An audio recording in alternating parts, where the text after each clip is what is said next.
start, kindly.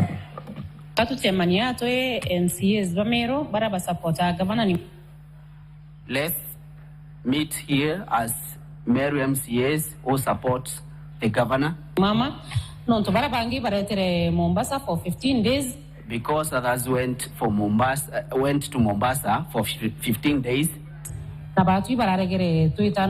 And we were denying to go with them. They said they were going for a training. Mombasa for 15 days. But we are having questions. Which kind of training are they going? Thank you. We can proceed to where the current witness is speaking. For the sake of time.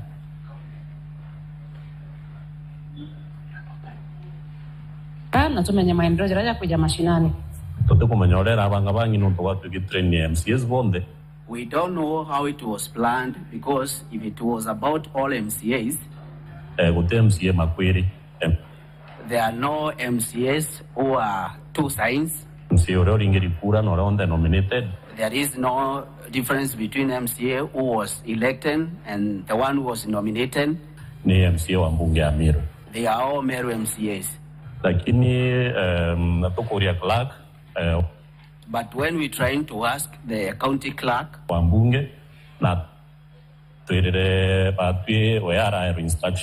he's saying that he was given instructions. After a kind of a discussion was done, majority leader, minority leader. He was advised. You can stop there. So, Mr. Witness, what had happened during this event? What had happened, members of the county assembly, the 56 at that time, who were in support or in opposition to the governor, had been facilitated for 15 days training in Mombasa, where they are going to be taken through the budget making process, and the 13 of us were left out without no single explanation, simply because you are supporting the governor of Meru. So, is it your evidence that you have been punished and targeted for supporting the governor? We have been punished, we have been ridiculed, we have been intimidated, we have been threatened, just because we decided to support the governor of Meru. That is true. Does the governor have any working relationship with other groups within the county? Of course, it's true she has a working relationship with other groups, maybe religious leaders, women groups, faction of Jorin Cheke, so many other groups.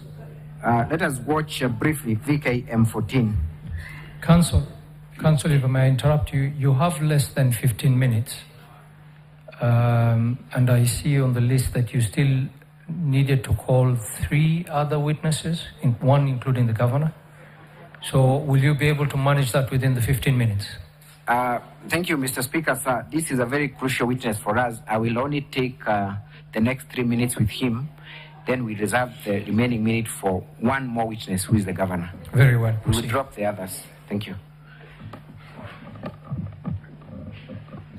Mr. Kawira, can we watch VKM14? Tuombe yule mama Meru. Yule mama ameumia. Hata mimi nilikuwa napinga mama. Lakini siku ile tulikaa vile aliambiwa na rais, aende akae chini na kila kiongozi, si kama walemavu wa pale, tulikaa na yeye chini na tulizaelewa mama. Na mama akakubali kufanya kazi na walemavu. Kwa hivyo nataka kuomba walemavu wote Kenya na wale viongozi tuko nao hapa, hata hao wa Nairobi, mjaribu kutuombea Meru. Watu wote waheshimu sheria na waheshimu katiba. Wajua hata kama kuna kimila Meru, kuna naye sheria ilipitizwa 2010 ya kusema mama, uwe mwanaume, uwe nani, hizi zote ni iko. Hakuna mchichana, hakuna kijana, hakuna mama, hakuna mwanaume. Lakini kwetu Meru, ile kimila tu inaendelea pale. Wale viongozi wote Kawira alianguza wakati wa kuomba kura 2022. Hata mimi nikiwa mmoja wao. Hatusikiangi vizuri kama tunaongozwa na mama. Lakini mimi nimetii. Nimejua mama ndio kiongozi wa pale Meru, na alichaguliwa na watu, na alichaguliwa na independent. Kwa hivyo nataka kumuomba rais, nataka kumuomba Raila, nataka kumuomba Musalia, Nataka kuomba Gachagua, mjue msiposikilia akina mama Meru, msiposikilia huyo mama ataanguzwa. Watu wengi wanasema county dissolve county. Utadissolve county aje na mama alichaguliwa na watu? Huyu mama alichaguliwa na independence. Ana chake, ana mtu wake. Wale matajiri akina Kiraito, akina Metheka Lentore, akina Munya, akina MP wote wanaume wanasikia ni aibu sana kuinamia mama. Lakini wacha niwape example. Mimi ni mlemavu. Mimi ndio nilikuwa mtu wa kwanza kupigana na mama ndio ya kimila. Lakini juzi tulienda kotini, tulisomewa sheria. Kwa sababu naamini sheria na naheshimu katiba ya Kenya. Mimi nakuinamia mama Kawira Mwangaza. Nimesurrender. Thank you. Nataka kuomba we can proceed just for a few more minutes.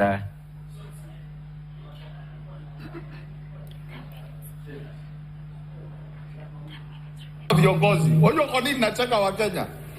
Wa Meru, viongozi wetu hawajaamini kuita Kawira Mwangaza kama ni kazi rahisi, wanaona ni kazi ngumu. Wanafikiria wakimpiga through bunge. Kwa sababu MCA wetu wanachangiwa, hata mimi nilikuwa nachanga. Na niko na evidence. Tunawachangia MCA wao wanapewa pesa mpaka tutoe mama. Hatuwezi ongozwa na mama, ndivyo wanasema. Kwa hivyo nataka kuomba wa Kenya hivi na viongozi wetu, wacha tuheshimu huyu mama ndio alichaguliwa. Nyinyi mko na chama. Tuko na chama PNU imesimamiwa na Munya. Tuko na chama PNO inasimamiwa na Mporo wa Bori. Tuko na chama Mbaz inasimamiwa na Kiraito Moronge. Tuko na UDA inasimamiwa na Rigathi, inasimamiwa na Ruto, inasimamiwa na Kadhuri Moronge, inasimamiwa na Metheka Lentore. Tuko na chama inaitwa Azimio yenye iko na Jubilee, inasimamiwa na Jeremia Kioni. Mimi ile kitu naomba kwa hizi chama zote, muite watoto wenu wale mlipeleka mbunge ya Meru yenye haina mlemavu, muwaite muwaambie gavana ni mama. Kwa sababu tusiposema hivyo, Meru hata mkidissolve saa hii, mseme tumedissolve county ya Meru, vita itaisha. Kwa sababu wa Meru, yule Mmeru kamili, hata saa hii Mungu anajua, hata Kiraito anajua, Metheka anajua, Munya anajua. Hata tukirundi kwa ndebe saa hii, Kawira atapigwa 400,000 na Mmeru yule wa kawaida. Kwa sababu watu wanaona kazi ya huyu mama, wanaona mama hana vita na mtu yoyote, lakini mara we can stop there now.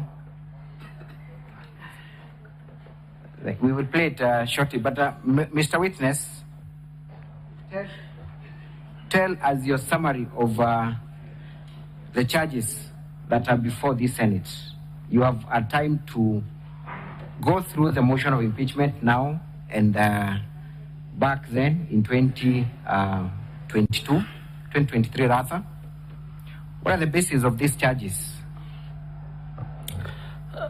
Because I've been present in that assembly since the first impeachment process, what I would like to tell this Honorable Senate, Honorable Speaker, is that the impeachment process has been abused in Meru County Assembly, and it has been weaponized to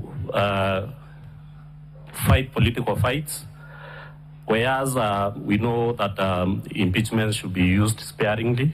It should be a measure of the last resort whenever that there are violations of the Constitution and other laws. And therefore, it's my humble submission that the Senate vindicates the governor of Meru from objectivity of the charges that are there, because according to me, the charges are malicious and they are also frivolous in nature. Do we have specific charges? One of the charges is employing a bloated workforce. Yes. Was that a charge that you brought before this Senate last impeachment? It was. You have a charge that accuses the governor of dismissing certain employees of boards, one of them being Mr. Mwaki. Is that a charge that you brought and prosecuted before this Senate during the last motion? It was part of the motion. There is a specific charge where the governor is accused of misconduct by stating that 86 million shillings was raised in support of the burial of the blogger, Mr. Sniper. What would you say about that specific charge? Because I was privy to the happenings behind the whatever was happening during the demise of one blogger, Mudiani, I think the governor didn't allude to a specific collection of money because there were several fundraisers that were held in support of that family. Are you aware of any other forms of fundraising that were done? Did you participate in any yourself? Yes, personally I participated in the one that was conducted by members of the county assembly, where initially we contributed 1,000 each member, the 59 members who were then opposing the governor, and later we contributed 10,000 each for the same. And also other political leaders contributed to that cause. By political leaders, who are you referring to? And in your estimation, how much money was raised? And I'm also sorry to ask this, what is the status of that kitty, if you're aware of, and how was it utilized? The one for the assembly was utilized in conducting the road shows across crisscross in Meru, and other monies were used to hold prayers in various stadiums, as we have seen, Kenoru, Maua, and others. And by the time I left that group where the fundraising was being held, we had not been accounted for the remainder of the money. So, when the governor states that to the tune of 86 million might have been raised, is it anywhere near the truth in your estimation, having participated in the fundraisings in various modes? It will be the truth. Thank you. I think I will rest this witness and hand him over to cross-examination. Thank you.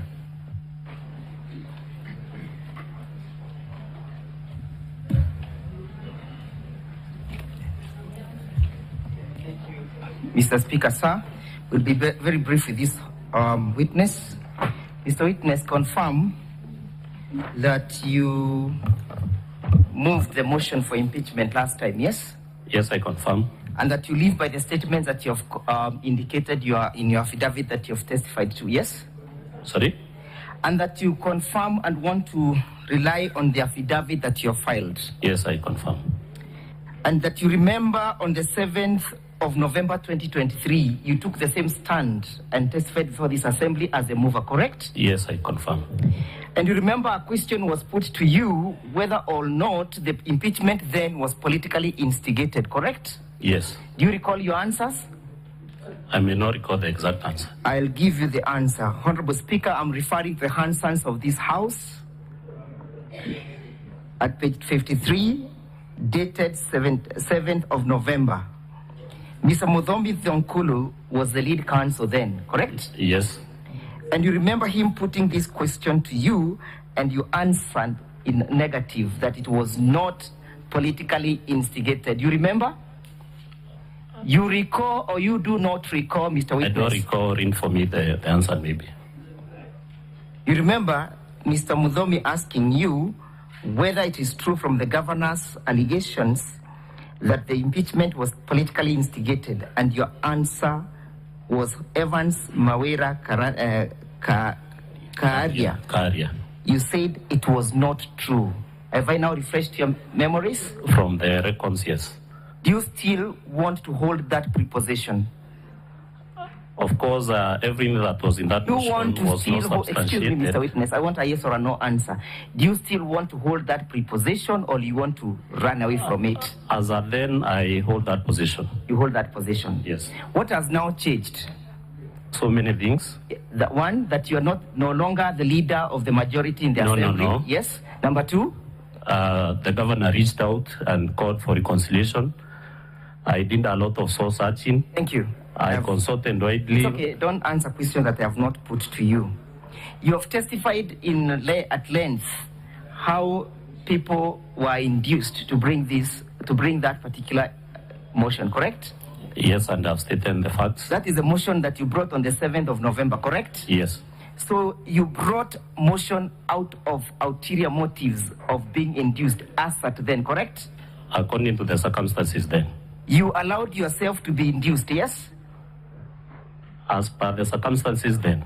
So on that day when you took the stand on the 7th of November 2023, you did not speak the truth to this at Senate, but you spoke out of inducement, correct? I'm saying correct or not correct? I want an answer, not a vague answer. Correct or not correct? Not correct. So then, were you induced that particular time from your evidence? I've narrated all the events that led to one of the events, Mr. Witness, was that you are induced, correct? One of the events is that you are induced. I didn't say you are induced. I said you are mobilized according to party lines. How are you mobilized? Of course, I stated that we met as the leadership of financial gains, correct? Including 20,000 shillings that you were given, correct? That was later, after the second Christmas gift, correct? After the second impeachment that failed in the Senate. You remember the Christmas gift, yes? I'm saying later, after the second impeachment that failed in the Senate. You received a gift? Yes. For the work well done, correct? A Christmas gift for a work well done. Christmas was not even, Christmas was oncoming. So, Mr. Witness, if you allowed yourself to be induced that particular time to bring that particular impeachment motion, how truthful is your statement today? I was not induced. I said you are mobilized on party lines. On party lines? Yes. So which party do you belong to? UDA. UDA? Yes. So UDA mobilized its MCAs to bring the motion? UDA at the county level, Meru county level, mobilized the MCAs to introduce an impeachment motion. Does that mean that the UDA party is against the governor or was against the governor? I stated in my statement. Does that mean at that particular time the UDA party was against the governor? At the county level, yes. Nationally, the Secretary General had stated that that was not a party position. Which other party was against the governor as at then? The parties that were mobilized, we have BAS party, we have PNU, we have Jubilee, and other assembly parties. You spoke about receiving 80,000 shillings. You correct? You remember? Facilitation to be in the Senate. Who gave these 80,000 shillings? It was paid from the assembly. It was paid from the assembly. Did you receive or did you partake of it? Yes, I received. And it was a motivation for you to appear, correct? It was facilitation to be in the Senate for the 5 days that you are here. A facilitation? Yes. Today, have you been facilitated? I was saying that you have received a message. Today, have you been facilitated? Facilitation, yes, we have been facilitated, but it has not already been paid.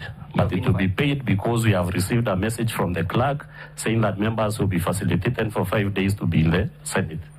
Notwithstanding whether or not you appear for Governor Kawira as a witness or the witness for the Senate, for the Assembly. Witness for the governor. The County Assembly has equally facilitated you, correct?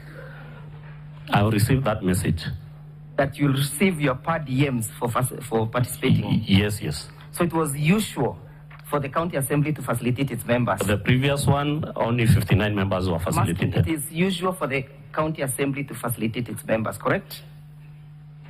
Because today you have received a message that you receive facilitation, correct? Yes, we have received the message. And therefore the County Assembly considers its members as equal, correct? No, no, no. Mr. Witness, I want to refer you to your affidavit. But before I refer you to this affidavit, have you critically read the motion before this assembly for the impeachment of the governor? I've gone through the motion. Have you answered those allegations in your affidavit? And if yes, kindly point to us the particular paragraph that answers to the allegations. The particular allegations? Excuse me, just take your affidavit, take it. Yeah, good. And lead the Senate to the particular paragraph that has responded to issue number 1.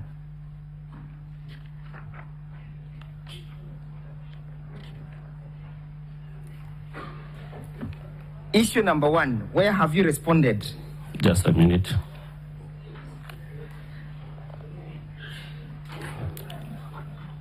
I've responded to the issue of money that was raised for the... Not the money that was raised, the issue of illegal revocation Where have you responded to it in your affidavit? I've not responded to it in that affidavit. You have not responded to it.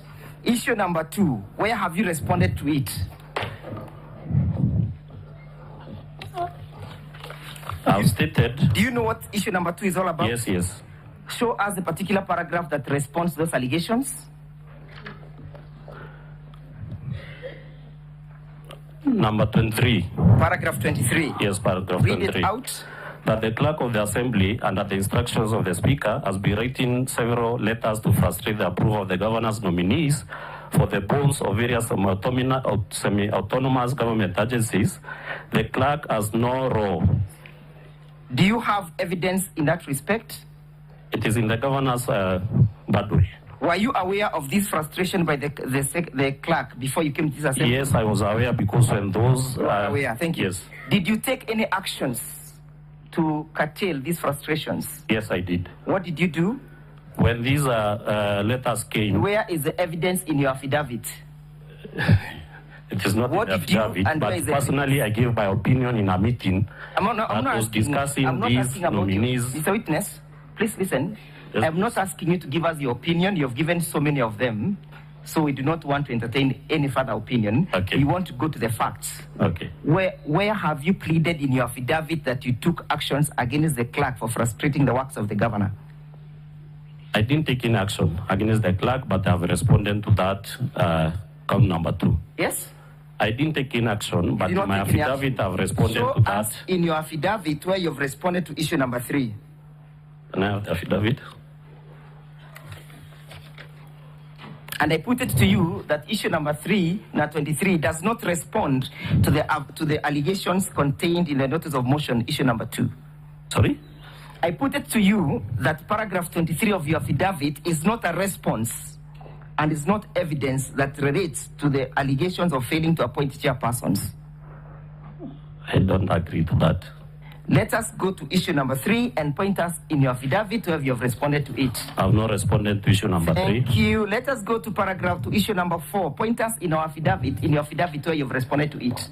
I've responded to it where I stated that I'm aware that count was initially in the previous impeachment motions. Where in your paragraph?